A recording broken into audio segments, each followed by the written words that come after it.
வணக்கம் வியூவர்ஸ், நான் உதயராஜா. இன்று டிஎன்பிஎஸ்சி குரூப் 4 2024 9ஆம் வகுப்பு அறிவியல் இந்த புத்தகத்திலிருந்து முக்கிய பக்கங்களின் விளக்கங்கள் நாம் பார்க்க போகிறோம். இந்த வீடியோவில் சில முக்கிய பக்கங்களின் விளக்கங்கள் கொடுக்கப்பட்டிருக்கு. தேர்வர்கள் இதை பயன்படுத்தி கொள்ளவும். இதனைத் தொடர்ந்து இனி அடுத்து வரும் வீடியோக்களிலும் இந்த 9ஆம் வகுப்பு அறிவியலினுடைய முக்கிய பக்கங்களின் விளக்கங்கள் இடம்பெறப் போகுது. தொடர்ந்து நமது வீடியோக்களை பார்த்து பயன்பெறவும். நன்றி. 9ஆம் வகுப்பு அறிவியல் புத்தகத்தில் இந்த பக்கத்திலிருந்து உங்களுக்கு வினாக்கள் கேட்கப்பட வாய்ப்பு உள்ளது. ஸோ இந்த பக்கம் ரொம்ப முக்கியம். இந்த பக்கத்தை பார்த்தீங்க அப்படின்னா ஃபஸ்ட்டு அடிப்படை அளவுகள் உங்களுக்கு கொடுக்கப்பட்டிருக்கு. மொத்தம் 7 அடிப்படை அளவுகள் உங்களுக்கு அதில் கொடுத்துருக்காங்க. இந்த 7 அடிப்படை அளவுகளும் நீங்கள் கவனமாக படிச்சிங்க. ரொம்ப ரொம்ப முக்கியம். கண்டிப்பாக டிஎன்பிஎஸ்சியில் இதிலிருந்து உங்களுக்கு வினாக்கள் எடுக்கப்படும். ஸோ நமக்கு சிலபஸ் என்ன அப்படின்னா 10வது வரைக்கும் தான் உங்களுக்கு அறிவியல் கேட்கப்படும். குரூப் 2 ஏ அது மாதிரி உங்களுக்கு இருந்துச்சு அப்படின்னா உங்களுக்கு 11th 12th காலேஜ் லெவலில் எடுக்கலாம். இப்போது நமக்கு டிஎன்பிஎஸ்சி குரூப் 4 பொறுத்த வரைக்கும் 10ஆம் வகுப்பு தான் உங்களுக்கு குவாலிஃபிகேஷன். ஸோ அதனால் என்ன பண்ணுங்க அப்படின்னா 9ஆம் வகுப்பு 10ஆம் வகுப்பு புத்தகத்தை முழுமையாக நீங்கள் படிச்சிருங்க. இந்த அடிப்படை அளவுகளில் நமக்கு எல்லாமே தெரிஞ்சிருக்கணும். நீளம்னா என்ன, அதனுடைய அலகு என்ன, மீட்டர்.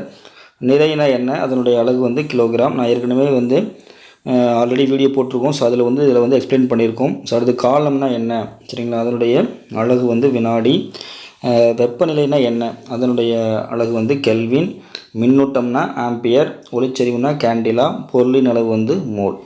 ஆக இந்த 7 அடிப்படை அளவுகள் நமக்கு தெளிவாக தெரிஞ்சிருக்கணும். அடுத்து நம்ம என்ன தெரிஞ்சிருக்கணும் அப்படின்னா அடிப்படை அளவுகளை அடுத்து வழி அளவுகள்லாம் என்ன, அவற்றினுடைய அலகுகள் என்ன, நம்ம இது கண்டிப்பாக தெரிஞ்சிருக்கணும்.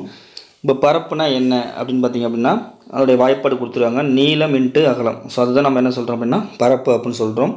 அது அலகில் சொன்னீங்க அப்படின்னா மீட்டர் ஸ்கொயர் அப்படின்னு சொல்கிறோம். ஸோ அதே மாதிரி பருமன்னா என்ன, அடர்த்தினா என்ன, திசை வேகம், உந்தம், முடுக்கம், விசை, அழுத்தம், ஆற்றல், பரப்பு இழுவிசை. ஸோ இந்த 10மே 10 வழி அளவுகளும் ரொம்ப ரொம்ப நமக்கு முக்கியம். இது தெளிவாக நீங்கள் படிச்சிங்க. ஸோ இந்த அட்டவணை நமக்கு ரொம்ப ரொம்ப முக்கியம். ஸோ இதிலிருந்து நமக்கு வினாக்கள் எடுக்கப்படும். அடுத்து நாம் பார்க்க போவது 9ஆம் வகுப்பு அறிவியலிலிருந்து இந்த ஒரு பேஜ். இதிலிருந்து நமக்கு நிறைய வினாக்கள் எடுத்திருக்காங்க. இதில் என்ன கேட்பாங்க அப்படின்னு பார்த்திங்க அப்படின்னா வெப்ப கடத்தல், வெப்பச்சலனம், வெப்ப கதிர்வீச்சு இருக்கு பாருங்க. அதாவது வெப்பமானது 3 வழிகளில் பரவுகிறது அப்படின்னு சொல்கிறாங்க. ஒன்று வெப்ப கடத்தல், வெப்பச்சலனம், அப்புறம் வெப்ப கதிர்வீச்சு, சரிங்களா. இந்த 3 டாப்பிக்லேருந்து கண்டிப்பாக நமக்கு வினாக்கள் இடம்பெறும். இதை நீங்கள் முழுமையாக படிச்சிங்க. வெப்ப கடத்தல்னால் என்ன, திடப்பொருட்களில் மூலக்கூறுகள் மிகவும் நெருக்கமாகவும் இயக்கமில்லாமலும் அமைந்திருக்கும் அப்படின்னு சொல்கிறாங்க. திடப்பொருளின் ஒரு முனையினை வெப்பப்படுத்தும் போது அந்த முனையில் இருக்கும் மூலக்கூறுகள் வெப்ப ஆற்றலை உட்கவர்ந்து தங்கள் நிலையில் இருந்து கொண்டே முன்னும் பின்னுமாக வேகமாக அதிர்வடைகின்றன, சரிங்களா. அதிர்வடையும் போது அருகில் இருக்கும் மூலக்கூறுகளுக்கு வெப்ப ஆற்றலை கடத்துது. அது அதிர்வடைந்து என்ன பண்ணுது அப்படின்னா பக்கத்தில் உள்ள மூலக்கூறுகளுக்கும் வெப்ப ஆற்றலை கடத்துது. இதனால் அருகில் இருக்கும் மூலக்கூறுகளும் அதிர தொடங்குகின்றன அப்படின்னு சொல்கிறாங்க. திடப்பொருளில் இருக்கும் அனைத்து மூலக்கூறுகளும் வெப்ப ஆற்றலை பெற்றுக்கொள்ளும் வரை இந்த நிகழ்வு தொடர்ந்து நடந்து கொண்டே இருக்கும். ஸோ இதுதான் நம்ம வெப்ப கடத்தல் அப்படின்னு சொல்கிறோம். இதை நீங்கள் முழுமையாக படிச்சிங்க. வேறு எங்கே இந்த தலைப்பில் கிடைச்சாலும் இதை நீங்கள் முழுமையாக நிறைய படிச்சிங்க. அப்போ வெப்ப கடத்தல், வெப்பச்சலனம், வெப்ப கதிர்வீச்சு ரொம்ப ரொம்ப முக்கியம். அடுத்து இந்த வெப்பம் பரவும் முறைகளில் அதனுடைய தொடர்ச்சி தான் இந்த பக்கம். ஸோ இதில் நீங்கள் என்ன பார்க்கணும் அப்படின்னு பார்த்தீங்க அப்படின்னா அன்றாட வாழ்க்கையில் வெப்ப கடத்தல், சரிங்களா. நம்மளுடைய நடைமுறை வாழ்க்கையில் வெப்ப கடத்தல் எப்படியெல்லாம் பயன்படுது அதுக்காக சொல்லி கொடுத்துருக்காங்க. ஸோ அந்த வெப்பம் எப்படியெல்லாம் பரவுகிறது அதை நம்ம இதில் சொல்கிறாங்க. இப்போ உலோகங்கள் மிகச்சிறந்த வெப்ப கடத்திகள் அப்படின்னு சொல்கிறோம். இப்போ நம்ம உலோகங்கள் நம்ம என்ன சொல்கிறோம் அப்படின்னா இப்போ இரும்பு அதெல்லாம் எடுத்துக்கிட்டோம்னா உலோகங்கள் தான். உலோகங்கள் மிகச்சிறந்த வெப்ப கடத்திகள் அப்படின்னு சொல்கிறாங்க. அதனால தான் அலுமினிய பாத்திரங்களை சமையலுக்கு நாம் பயன்படுத்துகிறோம். அப்போ அந்த வெப்ப கடத்தலுங்கிற ஒரு முறை இருக்கிறதுனால தான் வந்து நம்ம என்ன பண்ணுறோம் அப்படின்னா, நம்ம சமையல் பண்ணுறதுக்கு வந்து அலுமினிய பாத்திரங்களை நம்ம வந்து பயன்படுத்துகிறோம். ஆக வந்து உலோகங்கள் வந்து ஈஸியாக வந்து என்ன அப்படின்னா எளிதாக வெப்பத்தை வந்து கடத்துகிறது அப்படின்னு சொல்லி சொல்கிறாங்க. ஸோ அடுத்து வந்து என்ன சொல்கிறாங்க அப்படின்னா, பாதரசம் சிறந்த வெப்ப கடத்தியாக இருப்பதால் அதை வெப்பநிலைமானியில் பயன்படுகிறது. இப்போ உலோகத்தில் வந்து ஒரே ஒரு உலோகம் தான் வந்து என்னென்னா திரவ நிலையில் இருக்குது அப்படின்னு சொல்கிறோம். அது வந்து என்ன அப்படின்னா பாதரசம். அதுவும் வந்து என்ன அப்படின்னா சிறப்பாக வெப்பத்தை கடத்துகிறது அப்படின்னு சொல்லி சொல்கிறாங்க. சரிங்களா? அதனால தான் நம்ம வந்து என்ன பண்ணுறோம் அப்படின்னா வெப்பநிலை மானிகளில் அதை நம்ம வந்து பயன்படுத்துகிறோம். எது அப்படின்னா பாதரசத்தை. ஸோ அடுத்த பாயிண்ட் வந்து என்ன சொல்கிறாங்க அப்படின்னா, நாம் குளிர்காலங்களில் கம்பளி ஆடைகளை உடுத்துகிறோம். கம்பளி ஒரு அறுதிர் கடத்தி, எனவே உடலின் வெப்பத்தை வெளிப்புறத்திற்கு கடத்தாமல் வைத்திருக்கும் அப்படின்னு சொல்லி சொல்கிறோம். இப்போ நம்ம குளிர்காலத்தில் வந்து நம்ம என்ன பண்ணுறோம் அப்படின்னா, எந்த ஆடைகளை வந்து நம்ம அதிகமாக பயன்படுத்துகிறோம் அப்படின்னா கம்பளி ஆடைகளை வந்து உடுத்துகிறோம். கம்பளி வந்து என்ன சொல்கிறாங்க அப்படின்னா ஒரு அறுதிர் கடத்தி. சரிங்களா? எனவே உடலின் வெப்பத்தை வெளிப்புறத்திற்கு கடத்தாமல் வைத்திருக்கும். அப்போ வந்து என்ன டெம்பரேச்சருக்கு உள்ள அந்த டெம்பரேச்சரை வெளியில் வந்து கடத்தாமல் உள்ளே வைத்திருக்கும் அப்படின்னு சொல்லி சொல்கிறோம். குளிர்காலங்களில் அதிகமாக நம்ம வந்து கம்பளி பயன்படுத்துவதற்கு இதுதான் வந்து மிக முக்கியமான காரணம். அடுத்து வெப்பம் பரவும் முறைகளில் இரண்டாவது நம்ம என்ன சொல்கிறோம் அப்படின்னா வெப்பச்சலனம் அப்படின்னு சொல்லி சொல்கிறோம். இந்த வெப்பச்சலனம் இப்போ வந்து நம்ம மழை பொழிவதற்கு வந்து என்ன காரணம் அப்படின்னா வெப்பச்சலனம் அப்படின்னு சொல்கிறோம். இந்த படத்தை பார்த்தீங்கன்னா உங்களுக்கு வந்து தெரியும். காற்றில் வெப்பச்சலனம் அப்படின்னு சொல்லி சொல்கிறாங்க.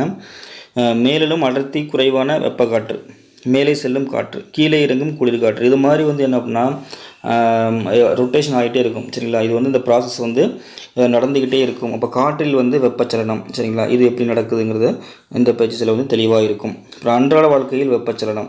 இப்போ சூடான காற்று பலூன்கள், இப்போ வந்து நீங்கள் பார்த்துருப்பீங்க, இந்த பலூன்கள்லாம் வந்து மேலே செல்கிறது வந்து என்ன காரணம் அப்படின்னா இந்த வெப்பச்சலன முறை தான். அந்த பலூனுக்கு கீழே வந்து ஒரு ஹீட் பண்ணோம் அப்படின்னா அந்த அடர்த்தி குறைந்து, அந்த காற்றினுடைய அடர்த்தி குறைந்து அந்த பலூன் வந்து மேல் நோக்கி செல்லும். ஸோ இது மாதிரி வந்து இந்த வெப்பச்சலனம் தொடர்பான உங்களுக்கு வினாக்கள் வந்து இடம்பெறும். இதை நீங்கள் தெளிவாக படிச்சிங்க. அடுத்து நம்ம வந்து வெப்பச்சலனத்தில் வந்து என்ன பார்க்குறோம் அப்படின்னா நிலம், அதாவது நிலக்காற்று, கடல் காற்று. அடுத்து நம்ம வந்து வெப்பச்சலனத்தில் வந்து என்ன பார்க்குறோம் அப்படின்னா இந்த நிலக்காற்று, கடல் காற்று. சரிங்களா? இப்போ பகல் நேரங்களில் வந்து நிலப்பரப்பு கடல் நீரை விட அதிகமாக சூடாகிறது. இதனால் நிலப்பரப்பில் உள்ள சூடான காற்று மேலே எழும்புகிறது. கடல் பரப்பிலிருந்து குளிர்ந்த காற்று நிலத்தை நோக்கி வீசுகிறது. இதனை கடல் காற்று என்கிறோம். இரவு நேரங்களில் நிலப்பரப்பு கடல் நீரை விட விரைவில் குளிர்வடைகிறது. கடல் பரப்பில் உள்ள சூடான காற்று மேலே எழும்ப நிலப்பரப்பிலிருந்து குளிர்ந்த காற்று கடல் பகுதி நோக்கி வீசுகிறது. இதனை நிலக்காற்று என்கிறோம். அப்போ கடல் காற்றுனா என்ன, நிலக்காற்றுனா என்ன? சரிங்களா? இதனை கொஞ்சம் தெளிவாக நீங்கள் வந்து படித்து வச்சிங்க. சரிங்களா? பகல் நேரங்களில் எந்த மாதிரியான காற்று வீசுகிறது, இரவு நேரங்களில் வந்து எந்த மாதிரி காற்று வந்து வீசுகிறது. அப்போ நிலக்காற்றுனா என்ன, கடல் காற்றுனா என்ன? ஸோ இது வந்து நமக்கு வந்து நீங்கள் வந்து தெளிவாக நீங்கள் படித்து வச்சிங்க. காற்றானது அழுத்தம் அதிகமான பகுதியிலிருந்து அழுத்தம் குறைவான பகுதிக்கு செல்லும். சூடான காற்று மேலெழும்பி செல்வதால் அங்கு குறைந்த அழுத்தம் உருவாகிறது.